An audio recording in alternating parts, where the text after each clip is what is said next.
The Red Cross nurse carries our soldiers out of sickness, out of darkness, back to the light of good health. It was a role which my great-grandmother remembered playing with pride. It was the First World War, and a massive recruitment drive was made to enlist nurses, ambulance drivers and volunteers to help with the organisation of rest stations, working parties and auxiliary hospitals. Over 200 bright and enthusiastic women applied. Among them were Dorothy Feilding, Mary Chisholm and Elsie Knocker. It was then that the Munro Flying Ambulance Corps was formed. Oh, and my great-grandmother was there too. It was an old school building which had been turned into a hospital. The courtyard was muddy and busy with motor vehicles scattered about. A lorry of supplies was being offloaded and soldiers were being stretchered into the building. I said be careful with you damn fools, those books have important medical apparatus in them. Excuse me, sorry. Mr. Gurney, if you could please be so kind, my bike needs filling up with more fuel. Thank you. Don't just leave them sitting in the blasted puddle, they're getting wet. I wouldn't stand there all day, miss. You're bound to get a face full of mud from one of the passing cars. I was wondering if you could help me. I'm looking for the sister. The sister's inside. Miss Chisholm, we need to get those soldiers in hospital as soon as possible. We're on top of it, Robert. It won't be long now. Hugo! What are you doing standing outside? Come inside, for heaven's sake, you'll catch yourself a death standing out there.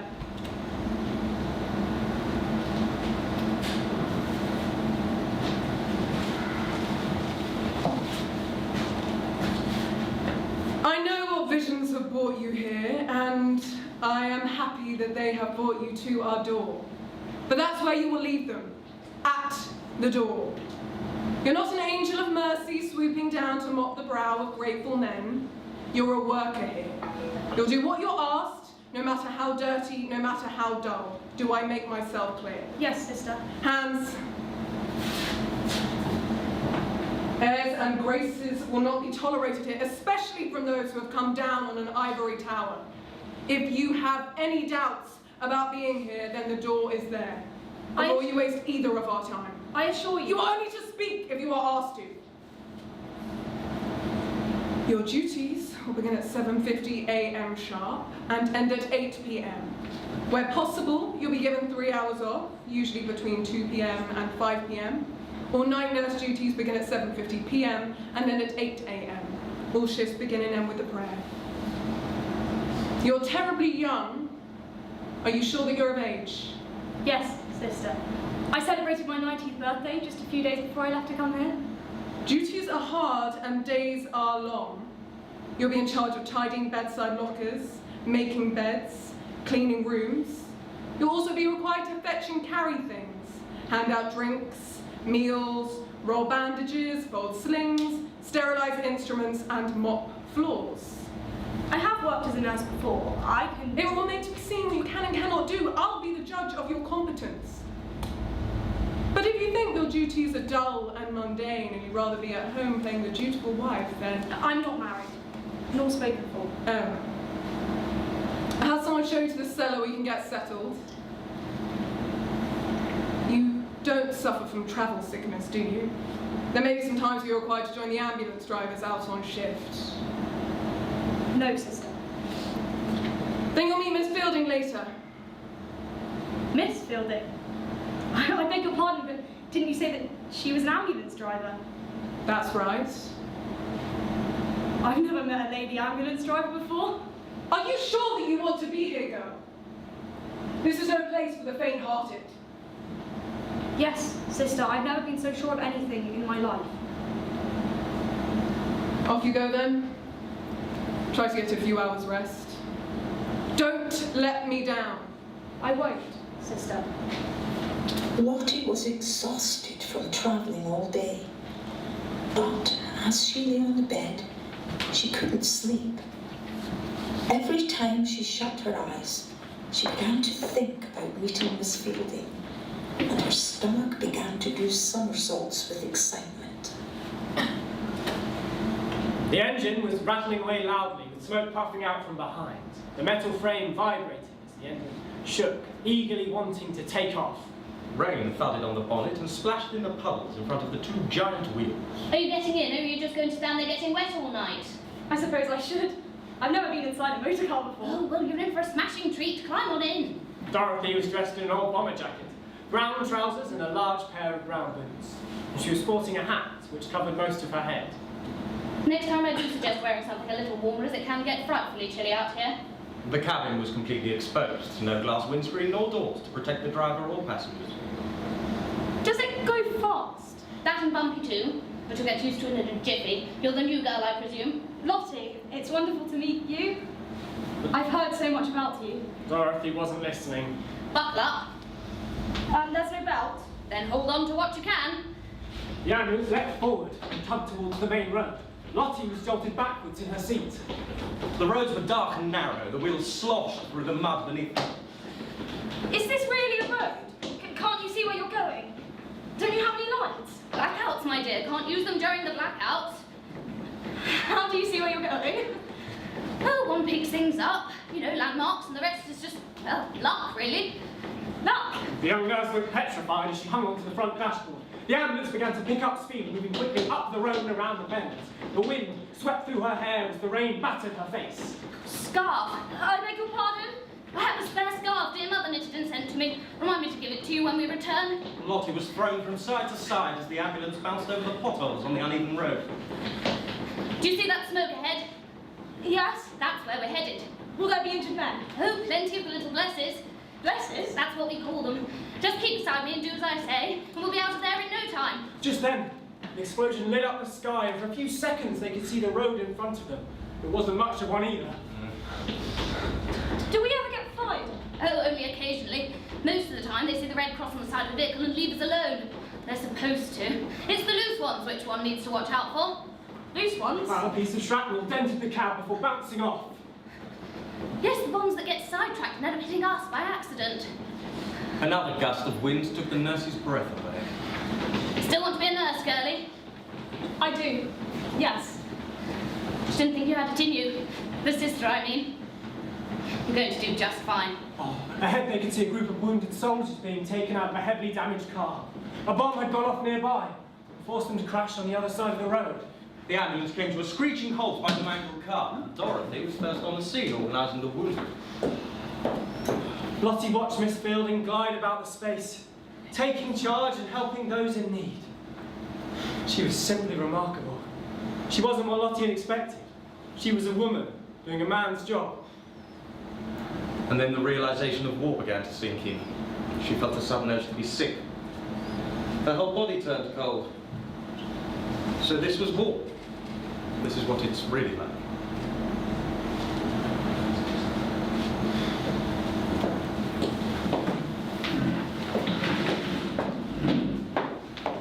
In her book, Lady Feilding described Dr. Hector Munro, an eccentric specialist doctor whose primary aim in life was the leadership of a women's crusade. In fact, he was far keener on the development of women's rights than most of the women he recruited. He was a likable man and a true British bulldog, but wonderfully vague in matters of importance. He was behind setting up the Flying Ambulance Corps, which had been set up to help the Belgians who had been caught badly unaware by the German attack of August 1914. Despite his reputation as a highly specialised doctor, he wasn't afraid of getting his hands dirty. It was a small but fine cellar in which they slept in. They made huge cauldrons of RSU each day. Miss Chisholm was surprisingly good at it. She had mastered the knack of leaving to cook all night, slowly, and they would take what they could to mend the trenches at first light. There's still some stew left if anyone wants some. Oh, that would be wonderful. I'm famished and it's smelling awfully good as usual. Count my blessings your mother was such a good cook and she's clearly passed the talent on to you. There's nothing grand about it. It's just stew, that's all. Monday, Miss Chisholm, you'll learn to accept a compliment. There's no need to fuss, that's what I say. The cellar measured 10 feet by 12 and was dimly lit by gratings from the pavement above. They often slept in their clothes and ablutions were infrequent and difficult. Now try not to despair if your underclothes begin to itch, girl, okay? And if you find any lice on you, just scrape them off with the blunt edge of a knife. Lice? She's just joking with you. No, I ain't. I'm gonna just scare the poor little Bless at this rate. Oh, especially knows now. Have some stew, my dear. There were quite a few brought back today. I counted another 11 wounded stretchered in this afternoon. I never got to say how sorry I was about Omni. Fine chap. It's war. That's what happens. Still, I know you. Are the ambulances ready to go first thing if needed? Yes, all ready to go. I keep telling them to be careful with supplies, but do they listen? Just throw them on the ground, damn fools. For goodness sake, here. It'll settle the head. You know what the sister will say if the supplies are damaged. Ha! I'll never get over the way we're all scared of that woman. Well, at least she keeps us all in line. She is what keeps this place in working order. And how are you settling in? Just fine, thank you. It looks set to be another cold night, so let me know if you need an extra blanket. But there's no need to fuss about the poor girl. She's as tough as nails, isn't that right? I wouldn't say that. Oh, nonsense. You were a real brick out there earlier. Not many newbies get stuck in like you did. I hardly did anything. You didn't faint and you kept your head. That says a lot, my dear. Indeed. You've listened to her. These women are the best. The good doctor wouldn't have chosen them otherwise. What was it you liked about me? You're reckless driving, my dear. I believed you said you were impressed with the way that I navigated my way around traffic. I traced you through the Women's Emergency Corps, and I said, do you want to go out to Flanders? And I said, sounds like fun. And I got dragged along for the ride. So what brought you here, Miss? Lottie, Andrews. I used to look after my little brother, and my grandmother said I had a good knack for Camden people, so... No, Mr. Andrews then? Oh no, not yet. Doesn't help the chances when all our men are out there getting themselves blown to pieces. Dorothy, she'll find herself a man. When the time's right, I'm sure. Well, it's mighty fine to have a fresh face amongst us. Here's to Lottie! To Lottie! Any news of the English troops? Still sitting tight, awaiting their orders. Oh, well, the tiny Belgian army picks up the slack. I still say they're waiting for something else to happen. And the supplies? They'll do for the time being, but I'll be going back home soon to drum up some more support. Need of a decent hot meal and a bath again, are you? That and a cigar. I'll be back before you have a chance to miss me. We could do with some more slings. Oh, write home to Mother. She can ask some of her friends if they have any fabric to spare to make some. Would you like some tea, Lottie? Thank you. Are you all ambulance drivers then? Miss Feilding, Miss Chisholm and I are. And I tag along for the ride. Oh, nonsense. We need someone to read them out. I've only read small articles about what you do. I must admit I wasn't sure if it was true. What's true? Women driving ambulances. I think it's fascinating. Fascinating? It is! You know, I think I'm going to like this one. Has me in stitches, so she does. We women look after the ambulances whilst the men go to on the scout cars. We all look after one another awfully well. It wasn't what my great-grandmother was expecting. The women's war effort wasn't well documented at the time. The makeshift hospital was overrun by injured men with short supplies. The sister ran the ward with an iron hand, gliding around the corridors like Nightingale herself. Despite being a safe distance from the battlefield, the explosions could still be faintly heard. The smell of wet and muddy clothes, coagulated blood and gangrenous limbs, of chloroform and iodine, left a stench which struck one's senses with a foul blow. You girls, don't just stand there. There are men that need tending to. Sorry, sister. I was If just... you're going to be sick, girl, do it away from the men. They won't need to see that. I was just... And wear a mask. These men have enough trouble with infections without the like of us breathing upon them. Come and help me over here, nurse. Can we hold this man down? He's an open leg fracture that needs setting back. Hold your hand as tight as you like. Are we ready? After 3. 1, 2... I never could count properly. Can you see through his wound, nurse, and then help me this chap over here? Any news on how many? As many as there will be, Doctor. Nurse, I think you've had an accident. Well, don't just stand there, clean it up. Yes, I'll get that cleaned up in a jiffy. I'm sorry, miss. Can I have some help here, please? Over here! Jones! Jones! I have to get back to him! Jones. All right, son, let's get you sorted first, and then we'll set about finding a friend. He was right next to me. We were in the school together. I have to come back! His friend is dead, isn't he? Try not to speak. We should have waited for him. We should have gone back. There was no time. What's happened? It's Robert. He got separated from us. It's brought out there was a bombardment. We came under heavy fire. Did you see him? I'm sorry, we had to move us. Well, how could you leave him behind? Ladies, if you insist upon having this conversation, I'd rather you took it somewhere more private. Let's not forget ourselves or where we are. Robert is missing. I appreciate that, Miss Chisholm, but standing around feeling sorry for oneself isn't going to bring him back now, is it? We must keep things in perspective. And if you can't, then look around you. There's a war on, you know. There's more than just one life at stake. Sometimes I wonder if that woman has a heart at all. He's a survivor. The number of near misses and scrapes that man has gotten himself into, he must be the luckiest man alive. Exactly. Now, if you don't mind, you're bringing in mud all across the clean floor.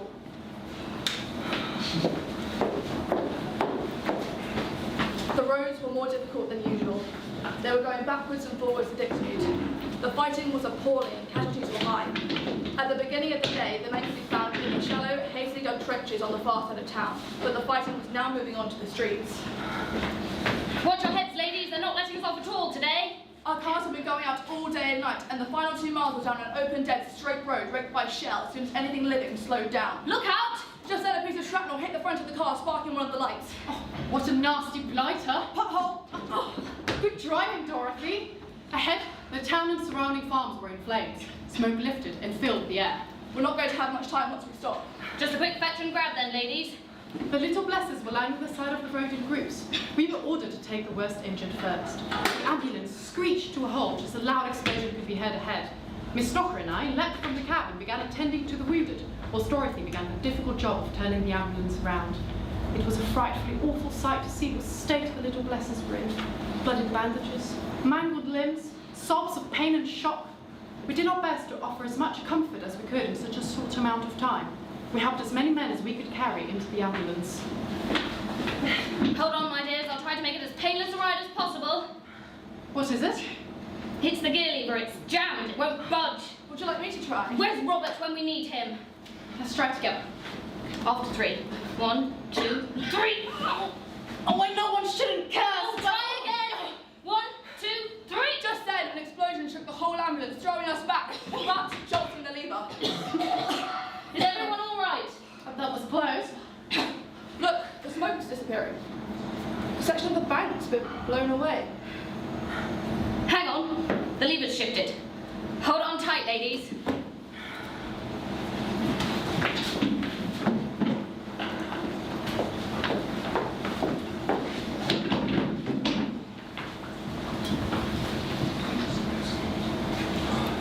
Here, drink some water. I'm sorry for earlier. There's nothing to be sorry for. Embarrassing myself. Nonsense. There's so many injured men here. Many are in far worse shape than I am. One should think oneself lucky. No matter how you do it. How is he? The doctor said he's developed a fever. I keep trying to talk to him. I don't think I'm doing much good. I don't even think he can hear me. He keeps drifting in and out of sleep and moaning a lot. It's splendid that you're trying. I heard him crying earlier. He's not much more than a boy, is he? You know, he reminds me of my little brother. He's joined up too. He's a real daredevil, you know. Loves this war stuff. Never understand it myself. I miss him. I know it's not proper for a man to say. I think it's perfectly proper. Is there any news about You're missing, friend? None. You know, I've been watching you. You've not had one break. You've been watching me. I didn't mean to embarrass you, but... Nonsense. Hard to miss. You must be exhausted. But I suppose you're used to it. You were my first patient. Oh, well, that makes me the luckiest man here, then, doesn't it? Oh, you fetch me something from my bag.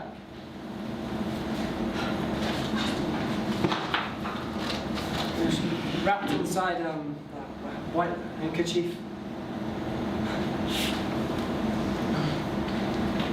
It's beautiful. Oh, my mother stitched it. Look inside. They were giving them out the mess hall. You should take it. Oh, I couldn't. Please, you must be hungry. That's very sweet of you, but it was the doctor that fixed your leg. I'm grateful for that, but you cleaned me up, checked on me, brought me water, kept my spirits high. You know, you're a real angel.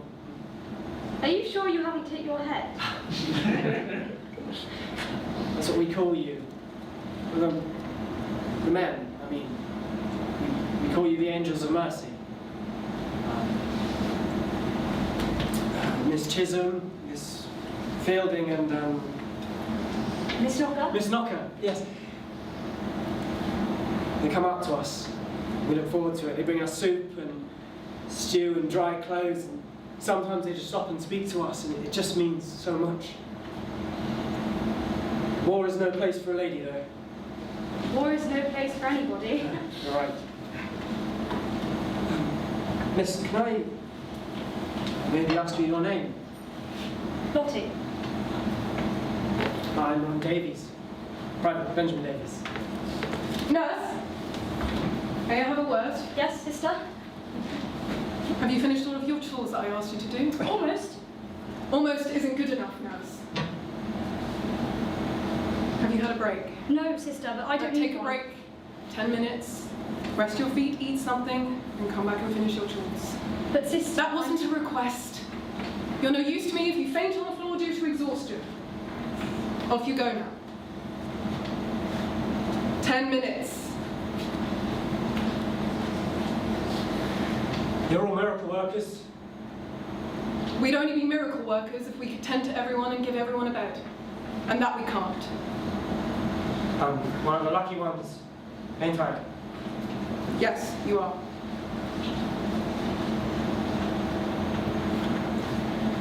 You should get some rest, sister. There's lots to do. Nurse. Oh. Would you like me to sit with you? Hold my hand. You're not alone, I'm not going anywhere.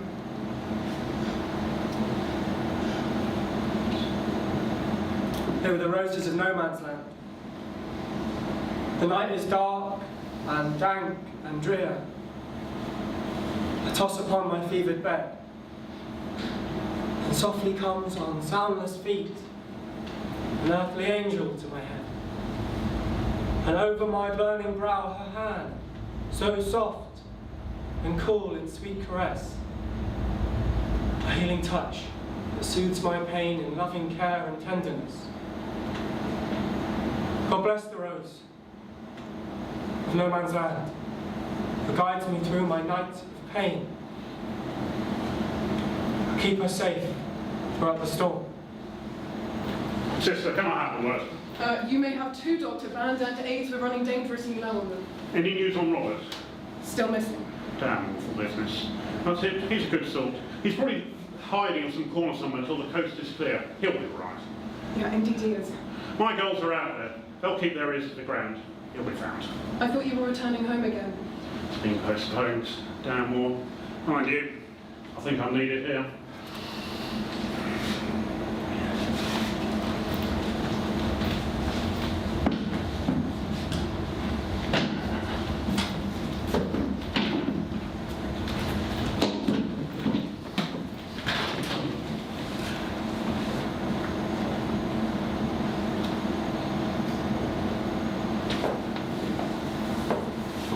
What are you doing out here? Just catching some fresh air. The rain's finally stopped. Stars are out, it's a beautiful night. Just be careful you don't catch a chill. You won't be much good to anyone then. I don't think I'm much good to anybody now. Her bark is worse than her bite. She's strict because she has to be. You're doing a good job, but you've only just started. I feel terrible. They deserve so much better. Maybe the sister's right, and this isn't the place for me. Oh, tosh. That's what I say to that, tosh. The way that I see it is because you care enough to think like that. That speaks volumes, my dear. Given a choice, I'd rather have you looking after me than most others. And besides, you can't leave us now. I was the first person to take you out and they'll all blame me for scaring you off, and then I'll never live it down. Does it get easier? Truth be told, no, it doesn't. Would I change it? Not in a heartbeat. Because as long as you're on that ward or on that front line, you're making a difference. We may be just like them. Little specks of stars up there. When you put us all together, it's what lights up the sky. I'll tell you what. Finish the week out and I'll ask you again if you'd like to go home, and if you do, then you can.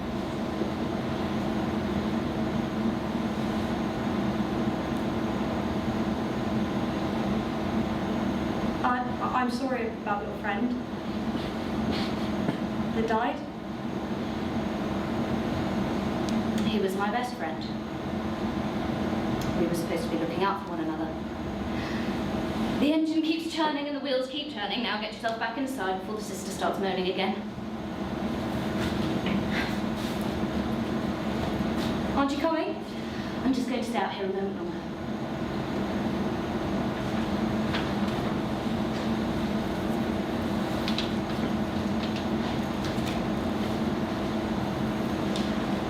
Ladies! I just heard some splendid news. Robert is alive and well. One of the little Blesses sighted him hiding out in a small farmhouse not far from the town centre. He knows that it's him because he's met him before. Well, why in heaven's name has he not made his way to one of the meeting points? Maybe he hasn't been able to. This is frightfully wonderful news. Dorothy, where are you going? Well, to find him, of course. You don't expect me to sit here and not try to find the old fool, do you? Will they even let us pass the lines? Oh, ladies, we must try. We must try for the sake of Robert's family. He would do the same for us, after all. Dorothy's right. We must. The town had been crippled and left in blazes and ruins. A sorrowful, pitiful state to what it once was. Almost every building had been destroyed, with the medley of shouting men, or rather savages, as they charged through the streets like wild beasts glinting in the flame lights. The journey across town was rather dangerous, but we managed to make it onto the old country lane up towards the farmhouse where we had been told Robert was sheltering.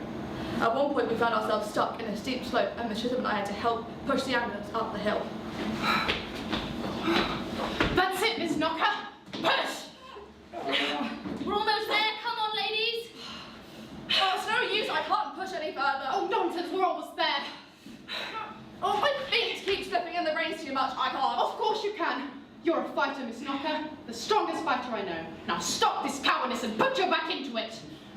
Sometimes, Miss Chisholm, I swear I could. Just one last push, that's all we need. Together, Miss Knocker. Push! You've done it, ladies, you've done it.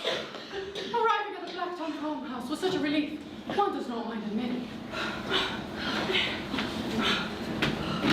Ladies! What on earth are you all doing here? Well, we couldn't leave you out here to have all the fun, now could we? It's so good to see you all, but really you shouldn't have put yourselves at any bother. Well, I don't mind admitting I almost left you. You're all heart, Miss Knocker. It was excellent to see Robert again, but I quickly realised why he hadn't tried to make his way to one of the meeting points. Please, there's a woman outside who's heavily pregnant. Oh my, you certainly don't do things by halves, do you, Robert? There's no one else here. Frightened as a cat, she is. I'll go see her at once. I couldn't leave her on her own. She's about to give birth. Of course not. She's too close. She can't be moved. Right then. Have any of you delivered a baby before? Never. I can't say that I have either. I've seen one or two. There we have it, then. I'll fetch some water and one blanket. Miss Knocker took complete control of the situation. She was a complete star. reassuring the young girl and remaining calm. Miss Chisholm assisted her, holding the girl's hand and wiping her head. They both knew that it was going to be a long night ahead.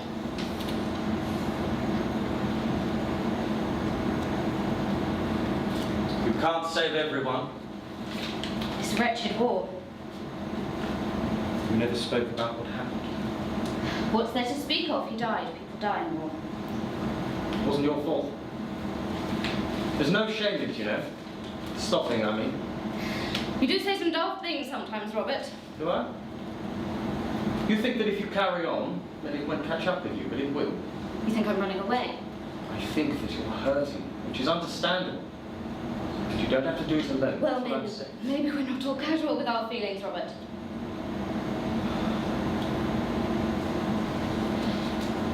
He wrote me this letter the night before he died. Omani. So full of life, it simply wasn't a full blow when they told me. You weren't to know. I was there just moments after it happened. They told me he was fine. I could have... The explosion ripped through the whole tower. It was left in ruins. It doesn't stop one from wondering, though. If only I... If only what? Every moment has an if only, but you can't live life off if only. You did your best. Did I? You did!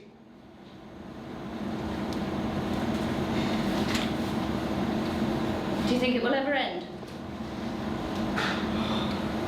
They said by Christmas, but it wasn't to be. Rather a foolish idea.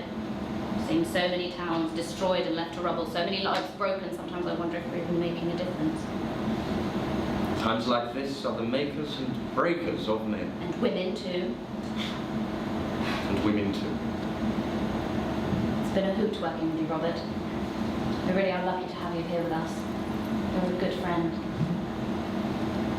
That's very kind of you to say. What is it? Do you ever feel like you're on the wrong path? Even if the path you're on feels good? I don't follow. I used to think that when I arrived here, it was mapped out for me. This was it. The work you do here is nothing short of amazing. One needs to remember that. Yes, but I hear what the others say. I know what they're thinking. You have your reasons for not fighting. But are they justifiable? What are you trying to say? But maybe there's another path. One that I've been avoiding until now. Surely you're not thinking of leaving us. My father is Charles de Brock, the Belgian Prime Minister. He's a great man. I have a duty to be the same. And you are. I just feel like I should be doing more, that I should be out there fighting. Robert, you have kept this corps together. Between you and the sister, you are the backbone of this hospital. Don't underestimate the work that you do too. Oh, now don't you dare go being a hero. Do you hear me? You mean like the time that grenade bounced off the bonnet and landed behind us? Your face was a picture. I really thought we were going to meet our almighty there and then. Or the time we had a blowout and almost skid off the road. Still, we carried on driving. We had an injured soldier on board. Oh, Munro's face when he saw the state of that wheel. Dan Fool would have done exactly the same thing and he knew it. We've been through some scrapes, haven't we? You, sir, are the luckiest man I will ever know. I understand why you must go. You're not angry. And you want to do your bit, heavens no. Don't stay here too long, Dorothy. The ground will swallow you up otherwise. Well, that's enough morbid talk. When will you transfer? I'll speak with them tomorrow.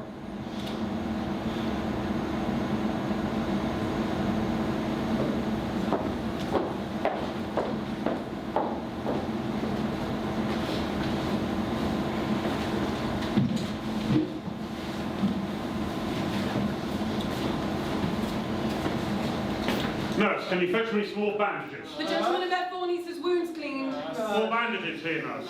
Fetch a bedpan. I need antiseptic. Hold this man down. Needles. Oxygen. Antiseptic.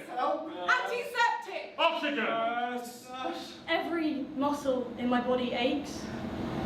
My eyes are tired, my mouth dry, my feet begging to rest. I long to be back at home, sat by the warm stove with my mother. I was listening to my father tell his awful jokes.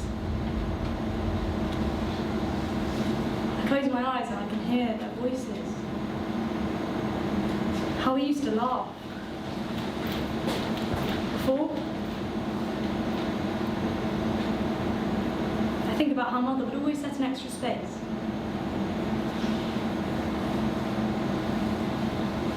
I peer around the ward, watching doctors move from one patient to the next, plowing every ounce of their energy into saving as many lives as they could. I think about Miss Chisholm, Miss Knocker, Miss Feilding, risking their lives in that ambulance every day. That's when I realised what this is all about.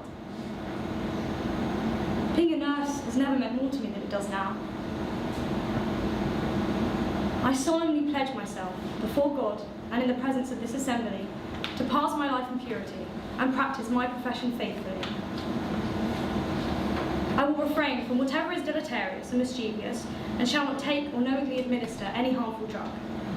I will do all in my power to maintain and elevate the standard of my profession, and will hold in confidence all personal matters committed to my keeping, and all family affairs coming to my knowledge during the process of my profession. I will be loyal to my work and devoted to those committed to my care. Miss. Nurse. Lottie. You're okay.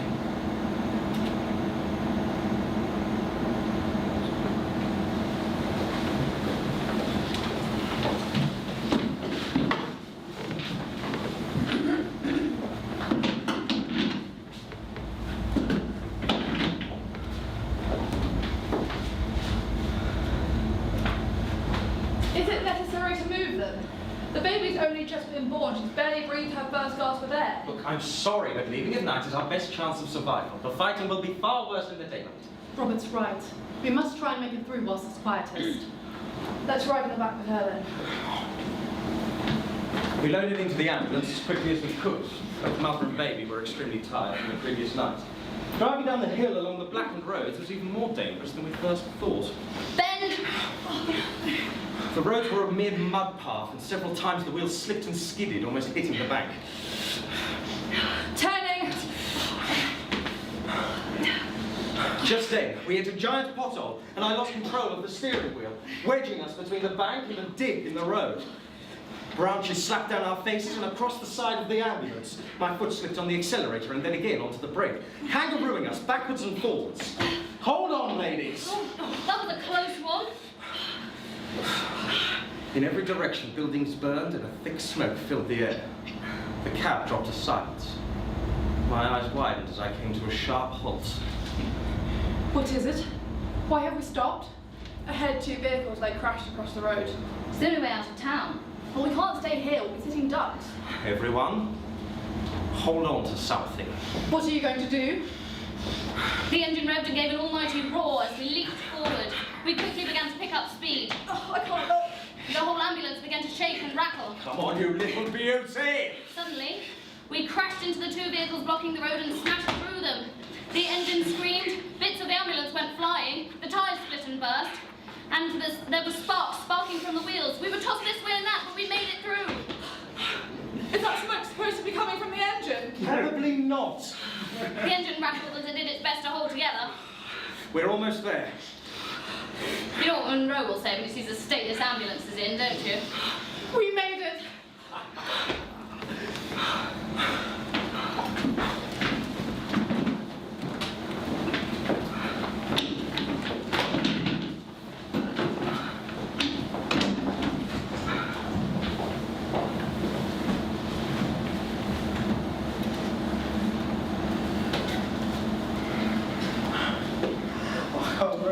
Try not to speak.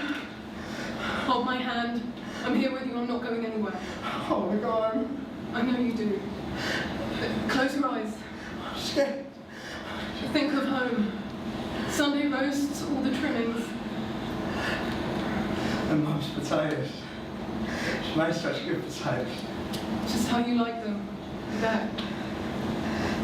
The stove is open and heating the whole room. Your mother's made your favourite pudding.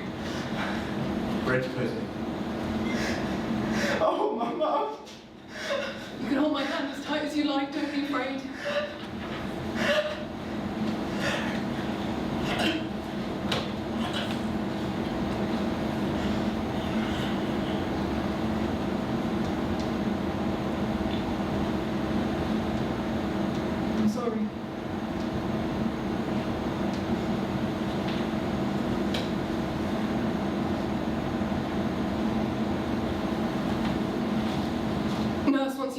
that patient, would you notify Dr. Munro we've got another deceased?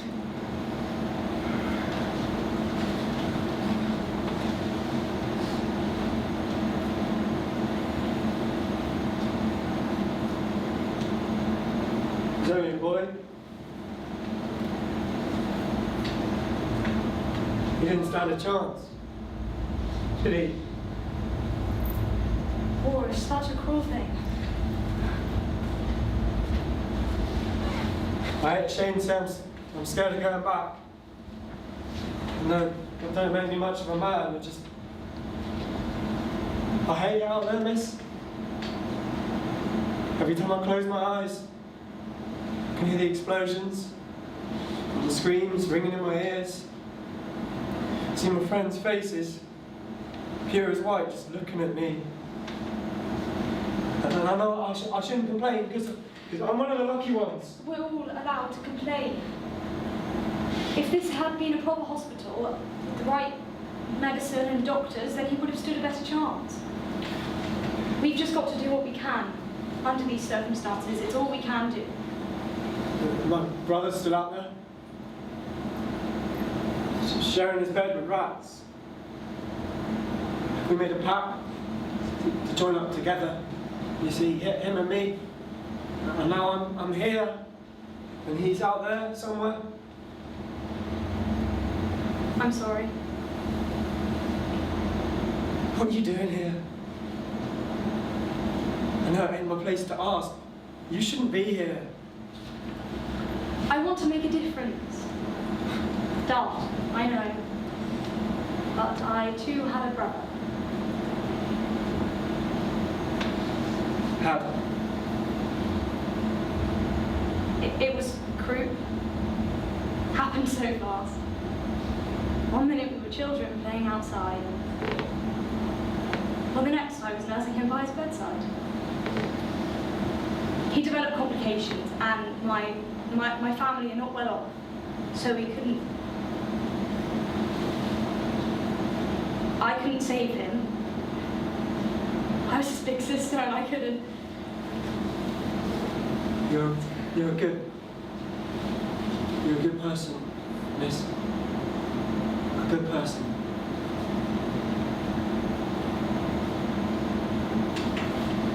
What was his name? Baker. Harry Baker. I won't forget him. None of us will.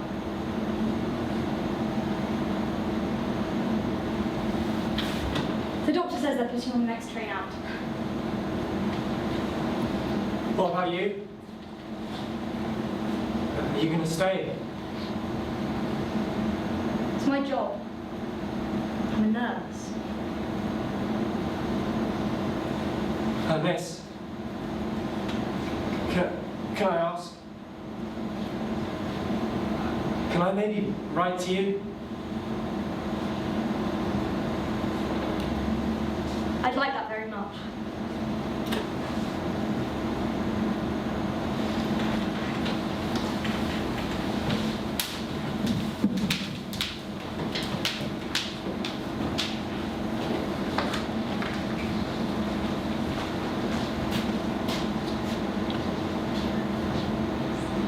What makes a good nurse?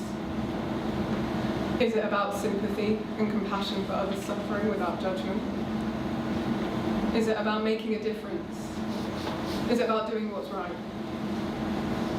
They say to be a good nurse, you should be organised, efficient, detailed and disciplined. They say that you should be an excellent listener and communicator. They say that you should be knowledgeable. All of these things are what they say make a good nurse. But what happens when you're forced to work such long hours, you're so exhausted you don't know whether you're sitting down or standing up? When you have too few supplies and equipment, when the patient's screaming in agony, when you have too few beds and the patient desperately needs one and all you can do is say no. Sorry.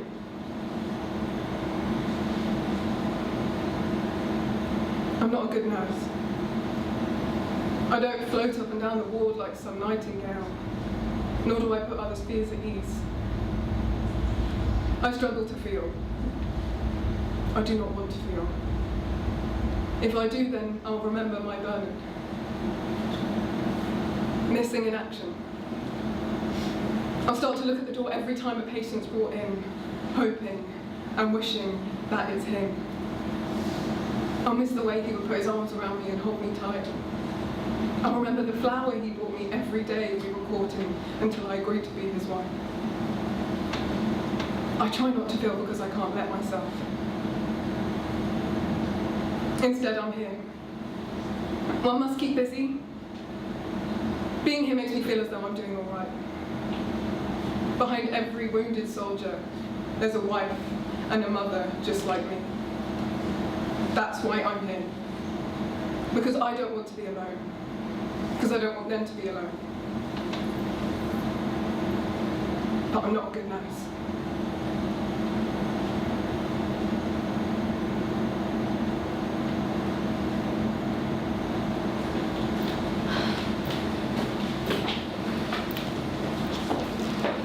Well, that was a close one. Hi, Joe. It's good to have you all back. No more disappearing acts, Roberts. I'll do my best. How's mother and baby doing? Just fine.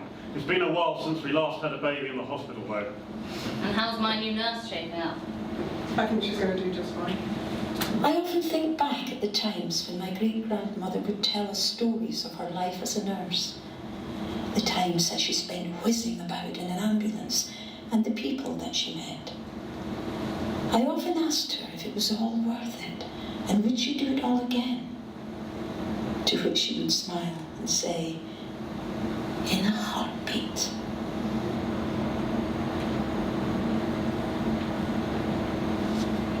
Those unsung heroes of the battleground, driven by duty, who found equality amongst the men and proved their frailty untrue.